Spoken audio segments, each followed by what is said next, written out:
Assalamualaikum warahmatullahi wabarakatuh. Selamat malam teman-teman semua. Sebelumnya kami mohon maaf. Persilahkan untuk memperkenalkan diri di sini dengan materi fikih muamalah. Fikih muamalah. Kami dari kelompok 15 dengan beranggotakan saya Fatah Ihsan Aziz Ibrahim dengan nomor induk E01200016 bersama rekan saya Nina Mayaningrum dengan nomor induk mahasiswa E01200015. Terima kasih atas antusiasnya untuk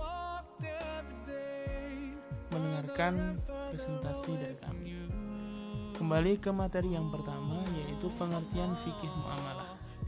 Fikih muamalah terdiri dari dua kata, yaitu fikih dan muamalah. Jadi dua kata yang berbeda maknanya. Secara etimologi atau secara bahasa, fikih artinya paham, sedangkan muamalah artinya saling bertindak, berbuat dan mengamalkan. Jadi fikih itu sebuah kepahaman, memahami sesuatu. Kemudian muamalah artinya saling bertindak, berbuat dan mengamalkan. Secara istilah terminologi juga dibagi menjadi dua, yaitu luas dan sempit. Dalam arti luas, fikih muamalah adalah aturan-aturan Allah Subhanahu wa taala untuk mengatur urusan duniawi dan sosial masyarakat. Sementara dalam arti sempit, yaitu keharusan untuk mentaati segala aturan Allah Subhanahu wa taala. Selanjutnya, konsep dasar fikih muamalah. Hukum asal dalam muamalat adalah mubah. Mubah itu boleh. Konsentrasi fikih muamalah untuk mewujudkan kemaslahatan, meninggalkan intervensi yang dilarang, menghindari eksploitasi, memberikan toleransi dan tanpa unsur paksaan tabligh. Memberikan toleransi dan tanpa unsur paksaan. Tabligh, syirik, fatonah, amanah sesuai sifat Rasulullah. Jadi pada dasarnya fikih muamalah itu untuk mewujudkan kemaslahatan dalam kehidupan di dunia maupun untuk akhirat. Pembagian dan ruang lingkup fikih muamalah. Fikih muamalah terbagi menjadi dua. Yang pertama adalah al-muamalah al-madiyah, yang kedua adalah al-muamalah al-adabiyah. Muamalah al-madiyah mengkaji dari segi objeknya atau bendanya.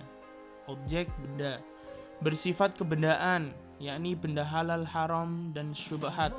Syubhat itu diantara halal dan haram, gak jelas itu halal atau haramnya, untuk dimiliki, diperjualbelikan atau diusahakan, benda yang menimbulkan kemudaratan dan mendatangkan kemaslahatan bagi manusia. Ini adalah muamalah benda seperti harta benda yang atau benda yang dimiliki, yang digunakan untuk diperjualbelikan dan lain sebagainya. Adapun adabiyah itu pengertiannya ya ditinjau dari segi subjeknya atau pelakunya, ditinjau dari segi cara tukar menukar benda yang bersumber dari panca indera manusia, sedangkan unsur penegaknya adalah hak dan kewajiban. Jadi pelakunya sebagai pelaku muamalahnya. Selanjutnya adalah ruang lingkup fikih muamalah. Secara garis besar, ruang lingkup fikih muamalah adalah seluruh kegiatan muamalah manusia berdasarkan hukum-hukum Islam yang berupa peraturan yang berisi perintah atau larangan seperti wajib, sunnah, haram, makruh, dan mubah. Jadi pada dasarnya fikih muamalah itu memang sudah ada dasarnya, yaitu hukum-hukum Islam yang berupa peraturan yang berisi perintah atau larangan seperti wajib, sunnah, haram, makruh, dan mubah.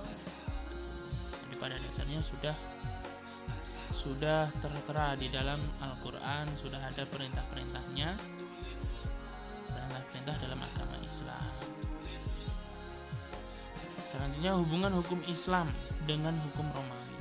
Para orientalis berpendapat bahwa syariat Islam terpengaruh oleh hukum Romawi menggunakan argumen-argumen sebagai berikut.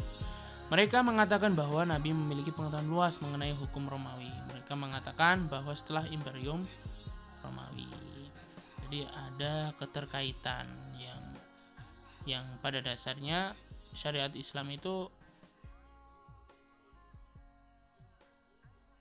hukumnya sudah dari dulu ada gitu. Kemudian hukum Romawi pun juga hampir sama. Jadi ada keterkaitan, berhubungan. Selanjutnya adalah hubungan fikih muamalah dengan hukum perdata.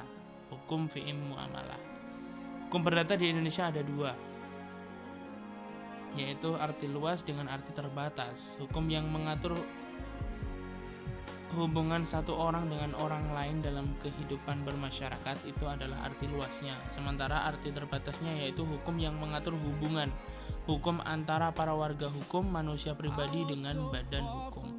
Kalau secara hukum perdata di Indonesia, kalau itu luas ya, hukum yang mengatur hubungan antara satu dengan yang lainnya, nggak boleh saling membunuh, harus saling toleransi, tidak boleh menyakiti, tidak boleh menganiaya dan lain sebagainya. Kalau misalkan dalam arti terbatas hubungan